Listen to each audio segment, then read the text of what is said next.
7 తరాలు చూసేవాళ్ళు. అటు 7 తరాలు ఇటు 7 తరాలు చూసి వాళ్ళ వంశం ఎంత గొప్పది, వాళ్ళు ఎలాంటి వారు, తల్లిదండ్రి ఎలాంటి వాళ్ళు, తల్లిదండ్రిని చూస్తే పిల్లనిచ్చేవాళ్ళు అంతే, తల్లిదండ్రి మంచివాళ్ళు అని వాళ్ళు కన్ఫర్మ్ చేసుకుంటే ఇంకా మాకు అబ్బాయితో పని లేదు, వాడు ఖచ్చితంగా మంచివాడై ఉంటాడు అనే నమ్మకం. అలా పెళ్ళి కుదిరిన తర్వాత వివాహ సమయంలో వేదిక మీదికి వచ్చిన తర్వాత కూడా ఒకరినొకరు చూసుకోకూడదు శుభముహూర్తంలోనే. అప్పుడు తెర అడ్డంగా పెట్టేవాళ్ళు పెళ్ళి పందిరిలో. అమ్మాయి ఒకవైపు అబ్బాయి ఒకవైపు కూర్చుంటే మధ్యలో తెర పరదా ఉండేది. అప్పుడు కూడా చూసుకోకూడదు. ఎప్పుడు చూడాలి అంటే శుభముహూర్తంలో వేద పండితులు మంగళ అష్టకాలను పఠించి జీలకర్ర బెల్లం ఒకరి తలపై పెట్టుకున్న తర్వాత శుభముహూర్తంలో రండి వేయించండి ఒకరినొకరు చూసుకోవాలి. అది చూపులు కలిసిన శుభవేళ అంటే అది. ఒకరినొకరు శుభముహూర్తంలో చూస్తున్నారో తెలియదు, ఇప్పుడు ఎక్కడ చూసుకుంటున్నారో తెలియదు, ఎందుకు చూస్తున్నారో తెలియదు. అంటే ఇవన్నీ ఎందుకు జరుగుతున్నాయి? దేవాలయాల్లో ఉత్సవాలు ఎందుకు జరగాలి? ఎన్ని రోజులు ఉత్సవాలు జరగాలి? ఆ ఉత్సవాలు ఏమేమి చేయాలి? అట్లాగే మన ఇప్పుడు ఇక్కడ 3 రోజులు ఉత్సవం జరుగుతుంది, 5 రోజులు కదా అంటాం. కానీ ఉత్సవం 3 రోజులు లెక్క. పూర్వం రోజు సాయంత్రం ప్రారంభమవుతుంది, తర్వాత రోజు మధ్యాహ్నం ఉదయం అయిపోతుంది. కాబట్టి అవి పూర్వాపారాలుగా లెక్కించి మధ్యలో 3 రోజులు, త్రయాణికం అంటే 5 రోజులు జరుగుతుంది, పాంచాన్నికం అంటే 7 రోజులు జరుగుతుంది అన్నమాట. ఇప్పుడు మనం త్రయాణికంగా చేసుకుంటున్నాం. పూర్వకాలంలో కూడా వివాహాలు 5 రోజులు జరిపేవాళ్ళు. ఆ క్రమంలోనే నిశ్చితార్థం అప్పుడే జరగాలి. ఎంగేజ్మెంట్ పెళ్ళికి 2 నెలలు 3 నెలల ముందు కాదు. ఆ 5 రోజుల కాలంలోనే నిశ్చితార్థం జరిగేది. ఆ తర్వాత కులదేవతారాధన, కొట్టడము, పసుపు కొట్టడము, ఇవన్నీ ఒక్కొక్క రోజు ఒక్కొక్క కార్యక్రమాలు జరిగిన తర్వాత వివాహం జరిగేది. మరి సీతారామచంద్ర స్వామి వివాహం ఎలా జరిగిందండి? అమ్మాయి తరఫు వాళ్ళు అబ్బాయి తరఫు వాళ్ళు వెళ్ళలేదు, వెతకలేదు. వరుణ్ణి వాళ్ళు వెతకలే, వధువును వీళ్ళు వెతకలేదు. అందుకే గురువును ఆశ్రయించిన వాడికి అన్నీ లభిస్తాయట. కలియుగంలో అందరూ దేవుళ్ళని పూజ చేస్తున్నాం, మనం అందరూ చెప్పినవన్నీ వింటున్నాం. కానీ మనకు ఒకటి లేదు. ఏమిటది అంటే గురువు యొక్క అనుగ్రహం లేదు. ఎంతమందికి గురువు ఉన్నారు చేయొద్దండి? ఒక్కరు. ధన్యులు అన్నమాట మీరు. ఎవరికైతే గురువు ఉంటారో వాళ్ళకి అన్నీ ఉన్నట్టే, ఎవరికి గురువు లేరో వాళ్ళకి ఏమీ లేనట్టే. వాళ్ళు కోటీశ్వరులైనా, మేధావులైనా, గొప్పవాళ్ళైనా, అందమంతులైనా, ఆరోగ్యవంతులైనా. అందుకనే మనం మొట్టమొదటి ఏం సంపాదించుకోవాలి అంటే ఒక మంచి గురువును సంపాదించుకుంటే ఆయన మనకు మార్గనిర్దేశకం చేస్తాడు, ఎలా వెళ్ళాలి, ఏం చేయాలి, ఏం చేయకూడదు అని. అలాగే రామచంద్రస్వామి యొక్క అదృష్టం వల్ల విశ్వామిత్రుల వారు లభించారు. వారికి విశ్వామిత్రుడు తీసుకువెళ్ళి విద్యలన్నీ నేర్పిన తర్వాత అలా వెళ్ళొద్దాం అని లోకజ్ఞానం కూడా కావాలి కదా రాముడికి. అంత తిప్పుతూ మిథిలా నగరానికి వచ్చారు, జనక మహారాజు యొక్క పట్టణం. అక్కడ సీతా స్వయంవరం జరుగుతుందనే విషయం తెలిసింది వీళ్ళకి. సరే, మన వాళ్ళు కూడా ఉన్నారు, పిల్లలు క్షత్రియులు కదా, వీళ్ళకు కూడా యుక్త వయసు, అప్పుడు వివాహ వయసు 8-9 సంవత్సరాల వయస్సు. 8 వర్షాత్ భవేత్ కన్య, 8 సంవత్సరాలకే కన్యత్వం వస్తుంది. అప్పటి నుంచే వివాహాలు జరిపించేవాళ్ళు. కాబట్టి ఇప్పుడు ఉన్నటువంటి బాధలు తల్లిదండ్రులకి. కాలేజీకి పోతే మళ్ళీ ఇంటికి వస్తారో లేదో తెలియదు. కాబట్టి ఆ ప్రయాణంలోనే వివాహం జరిపించేవాళ్ళు. కాబట్టి రామచంద్ర స్వామిని మిథిలా నగరానికి తీసుకువెళ్ళారు. సీతా స్వయంవరం ఎందుకు జరిగింది? అప్పుడే స్వయంవరాలు. స్వయంవరం అంటే ఏంటి? లవ్వే. కాకపోతే అది పెద్దల సమక్షంలో ఒక పరీక్ష లాంటిది పెట్టి అందులో ఉత్తీర్ణుడైతేనే వివాహం, లేకపోతే లేదు. అమ్మాయి స్వరంగా వరుణ్ణి పెంచుకునే విధానం అప్పట్లోనే ఉంది. సీతమ్మ వారికి మరి ఎలా రాముడితో వివాహం జరిగింది అంటే శివధనస్సు అనేది జనక మహారాజు వాళ్ళ వంశానికి శివుడు ఇచ్చినటువంటి ఒక కానుక అప్పట్లో. దాని జనకుడు కూడా వాడలేడు, వాళ్ళ పైతర వాళ్ళు ఎవరు వాడారో కూడా తెలియదు. శివుడి చేత వచ్చిన శివధనస్సు కాబట్టి దాన్ని పవిత్రంగా ఉంచి పూజా గదిలో పూజ చేసుకునేవాడు. చాలా బరువైంది, అసలు ఎవరు కదిలించలేరు. చిన్న ప్రాయంలో ఉన్నప్పుడే ఒక 5-6 సంవత్సరాల వయసులో సీతమ్మ వారు ఆడుకుంటూ పూల బంతి వెళ్ళి ఆ శివధనస్సు పెట్టె కింద పడింది. ఎంతోమంది వచ్చి ప్రయత్నించినా కూడా ఆ పెట్టె జరగలేదు. సీతమ్మ మంచి పట్టుదల కలిగిందే, రాముల వారు చాలా మంచి పట్టుదల కలిగిన వాళ్ళు. ఈ రోజుల్లో పిల్లలు అల్లారంటాం కాదు, అంతకంటే గొప్ప అల్లరి చేసేవాళ్ళు. మనకి తెలియదు, వాల్మీకి మహర్షి చెప్పలేదు మనకి. కొన్ని విషయాలు అట్లా సూచాయిగా చెప్పారు. అయితే నాకు అదే బంతి కావాలి అని సీతమ్మ వారు ఎక్కడ తెస్తారు, అది జరగట్లేదు ఆ పీఠిక అంటే ఆ ఎడం చేతుల లాగేసిందట చిన్న పాప. 100 మంది పెట్టి లాగినా కూడా జరిగిన ఆ పీఠిక, ఆ శివధనుస్సున్న పెట్టెను అక్కడ ఎడమ చేతితో అలా జరిపేసింది సీతమ్మ వారు. ఈ విషయం జనకుడికి తెలిసి సంతోషపడ్డాడు. ఆహా, నాకు వరుణ్ణి వెతుకునేటువంటి ఆ బాధ్యతను, భారాన్ని మా కూతురు తగ్గించింది. ఎందుకు మరి ఈమె ఎలాంటి గుణగారాలు కలదో అలాంటి వాడిని వెతకాలంటే చాలా కష్టం కదా. ఇప్పుడు ఆయనకు ఒక ఉపాయం తట్టింది. మా అమ్మాయి శివధనుస్సును అవలీలగా జరిపింది కాబట్టి ఈ శివధనుస్సును ఎవరైతే ఎక్కువ పెడతారో వాడికి నా కూతురునిచ్చి వివాహం చేస్తాను అని ప్రకటన చేశారు. అది విని రాముడిని లక్ష్మణుని తీసుకొని విశ్వామిత్రుల వారు వచ్చేసి అక్కడ ఎంతోమంది రావణాసురులు లాంటి గొప్ప గొప్ప వాళ్ళు వచ్చారు. దేవతలు, గంధర్వులు, యక్షులు, కిన్నరులు, కింపులు ఎవరు వచ్చినా సరే అది సాధ్యపడలేదు. ఆ సందర్భంలో రామచంద్రస్వామి విశ్వామిత్రుని ఆజ్ఞ ప్రకారం వచ్చి శివధనుస్సును ఎక్కిపెట్టి సీతమ్మ వారిని స్వయంవరంగా వివాహం జరుపుకున్నారు. ఇది సీతారామచంద్రస్వామి యొక్క వివాహానికి పూర్వరంగం. ఆ తర్వాత మళ్ళీ పెద్దలందరూ కూడా కూర్చొని విచారించి దశరథ మహారాజుకు కబురు పంపితే వాళ్ళు వశిష్ఠుడి మహర్షి ద్వారా మంచి ముహూర్తాన్ని నిర్ణయించి అప్పుడు వివాహం జరిపించారు. మనకి శ్రీరామనవమి రోజు కళ్యాణం జరుపుతారు. నిజంగా రామచంద్రస్వామికి ఆ రోజు జరగలేదు కళ్యాణం. శ్రీరామనవమి అనేది రాముడి పుట్టినరోజు వివాహం జరపడం అనేది దేవతలకు సరిపోతుంది కాబట్టి కృష్ణుడికైనా రాముడికైనా అలా జరిపిస్తారు. మరి ఇక్కడ మన నందినగరంలో కూడా ఇక్కడ ఆంజనేయ స్వామి దేవాలయం ఉంటుందో అక్కడ మూల విరాట్టుగా కాకపోయినా ఉత్సవమూర్తులుగా రామచంద్రస్వామి వేంచేసి ఉంటాడు. రాముడు లేని చోట హనుమంతుడు ఉండడు. మరి ఇక్కడ హనుమంతుడు ఉండాలంటే తీసుకొచ్చి రాముని పెట్టారు. కోతికి కొబ్బరి దొరికిన సామెత ఉంది కదా, ఒక కొబ్బరి చిప్ప కడబడిస్తే కదలకుండా తినకుండా అక్కడే ఉంటుంది. మరి ఆంజనేయ స్వామి కదలకుండా ఉండాలంటే ఎవరూ కట్టేయలేరు ఆయన్ను. రాముడి విగ్రహం తెచ్చి కనబడితే చాలు రామ్ రామ్ రామ్ రామ్ రామ్ రామ్ అనుకుంటే అక్కడే ఉంటాడు అనమాట.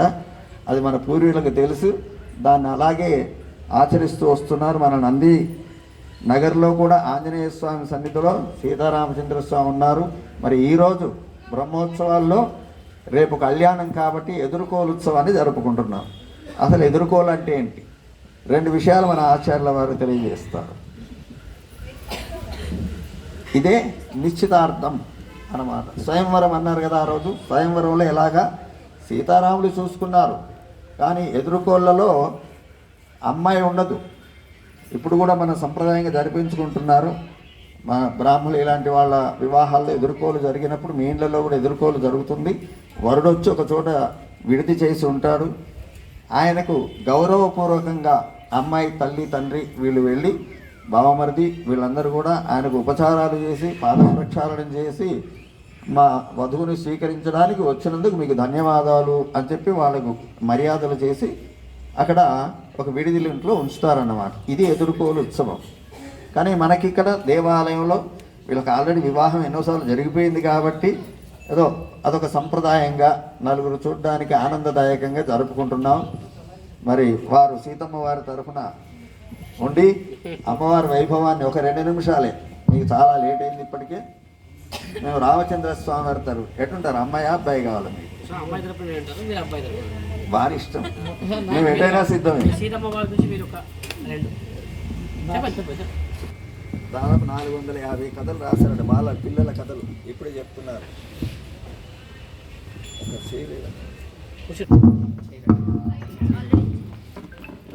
ఇప్పుడు బాలల కోసం రామాయణం కూడా రాశారు. బాలల రామాయణం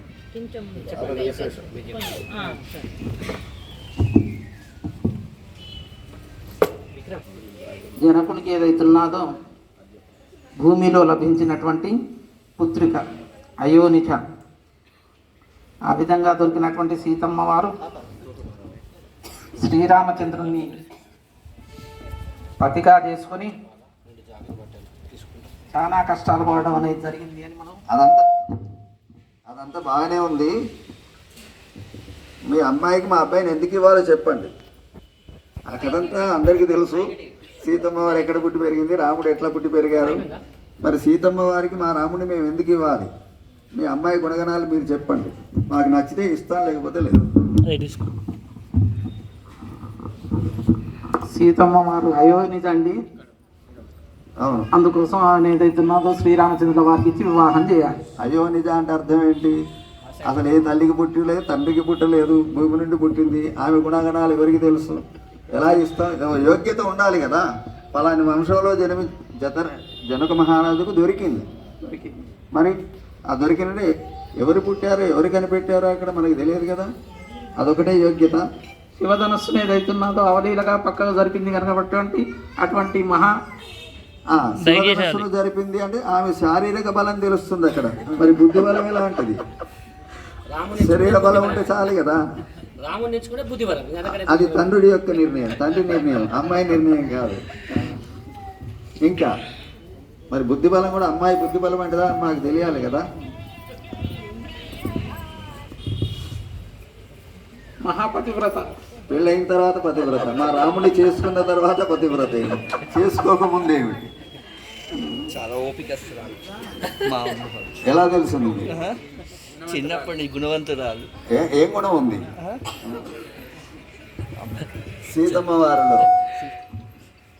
ఎవరి కష్టాలైనా చూసినా ఆమె అంతఃపురం నుండి బయటికే రాలేదు. మహారాణి. ఎవరి కష్టాలు కళ్ళ పడబా, ఆమెకు కనపడదు. అయినా కానీ అన్ని కష్టాలు తట్టుకున్నది కదా స్వామి.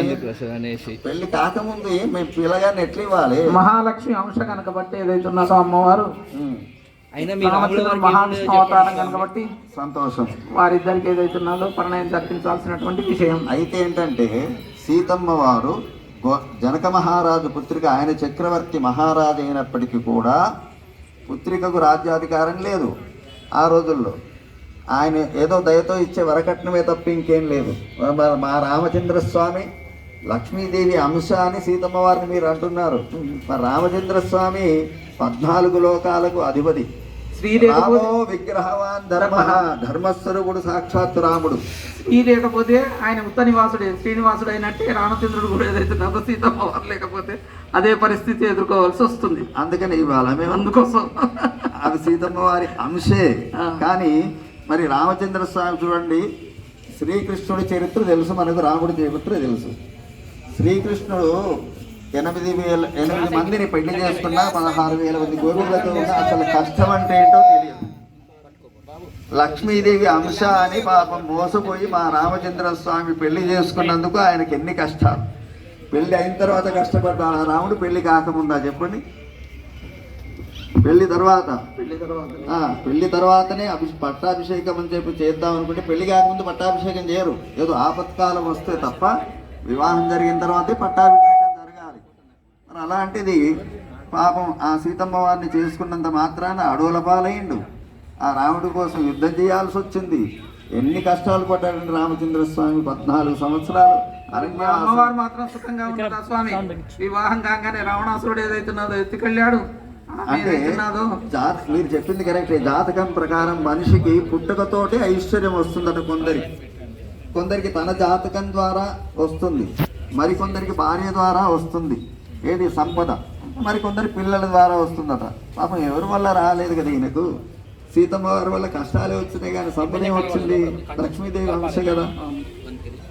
మరి ఇవన్నీ తెలిస్తే ఇస్తావా అంటే రాముడికి తెలియకపోవచ్చు సీతమ్మ వారి గురించి, సీతమ్మకు రాముడి గురించి తెలియకపోవచ్చు. జనక మహారాజుకు వాళ్ళ యొక్క పరీక్ష అలా చేశాడంతే. కానీ విశ్వామిత్ర మహర్షికి తెలుసు సీతమ్మ వారు ఎలాంటిదో, సీతమ్మ వారి గుణగణాలు తెలుసు ఆయనకు. కాబట్టి స్వయంవరానికి తీసుకువెళ్ళినాడు మా రాముడికి సరైన జోడి అమ్మే అని చెప్పి.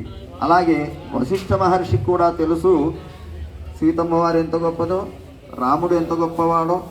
కాబట్టి పెద్దలందరి సమక్షంలో మహర్షులు ఆమోదిస్తే సీతారామచంద్ర స్వామి యొక్క వివాహానికి ఆ రోజు అంగీకరించారు. ఆ వివాహం జరిగింది.